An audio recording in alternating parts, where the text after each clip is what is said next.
Hello and welcome back. Hopefully the little segment on the modes is going fairly well for you. What I want to do now is I'm going to try and kind of put everything that we've been talking about together in use on my guitar in trying to create a little composition for you. So what I've done is I've recorded a little composition using the things that we've talked about, and what I want to do is I want to play it for you and kind of break down what everything is that's going on in here and where it comes from. So my chord progression is going to be based off what I showed you previously, using some of these sort of extended chord sounds, these sort of smooth, airy kinds of sounds that we used. So this first chord, if you remember, was based off an A minor bar chord.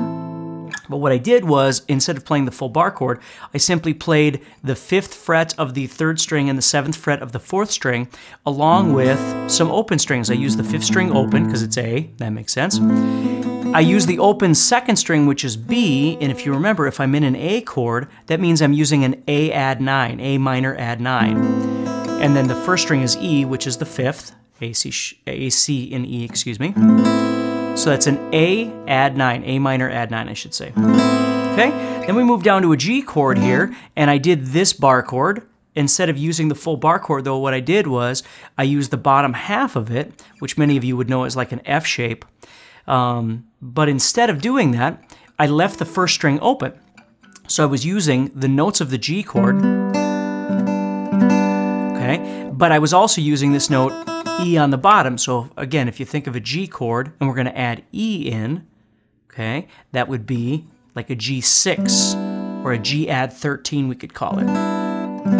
Okay, then I switched to an F, and instead of just moving down and doing another block, I decided to use my caged idea, and instead of playing this F bar chord here, I went to the D shape of the F chord, but instead of playing the whole shape, I just used the top 2 notes of that, okay? So I use these 2 right here, which is F and C, okay? And then underneath that, right here, I've got this open B string. So if I thought about it again, if I was in F using this open B, that would be like a 4, okay? Or an 11th, but I'm going to call it a 4 because right now I don't have a 3rd in there. So if you remember our discussion on sus4 and sus2, the sus4 eliminates the 3rd, and since I don't have a 3rd in here anyway, I'm going to call it a sus4.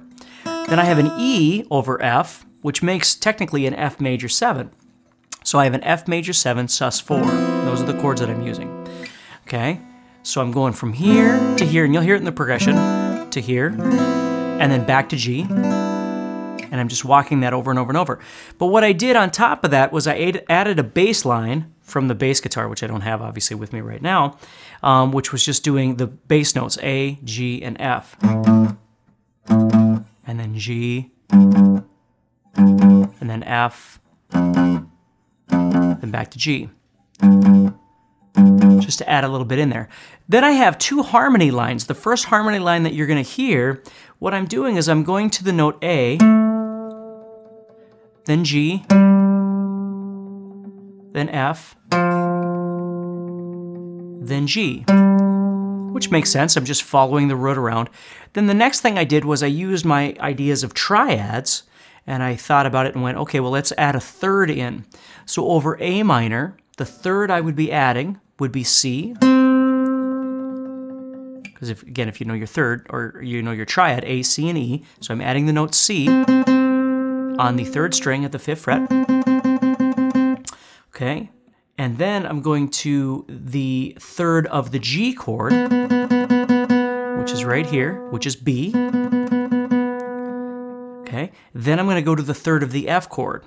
Okay, so at that point, I've got an F chord going. Remember, this was a sus4, so there was no 3rd. Well, now I'm adding the 3rd as the harmony. So we're actually making that into like a major 7 add 11 chord by adding that. Because again, it was a sus4 before because there was no 3rd. But in my harmony now I'm actually adding it in. So compiling those 2 things together, it actually would be like a full F chord with the major 7 and then the 4th, but we can't call it a sus4 because we actually have our 3rd in there. So Again, I don't know if that's getting a little bit too far out there, but that's actually the theory of what's happening. It doesn't change the fact that I'm writing this because I think it sounds good, right? That's the underlying theme, but it's kind of cool to think about how it all kind of goes together. So that's what my harmony is doing. So what I want to do here is I want to play you this song, this little composition, so you can hear all the parts. So there's that chord. There's that chord. My F. And back to my G6 here. Hear the bass in there, and then here comes the...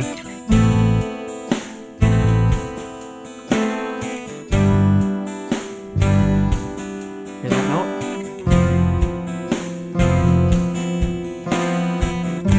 Okay, then here comes that harmony over the top, that third.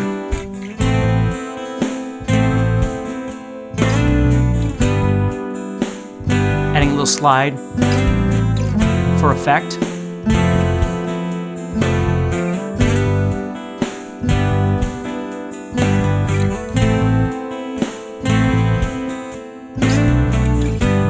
See how they all kind of culminate together?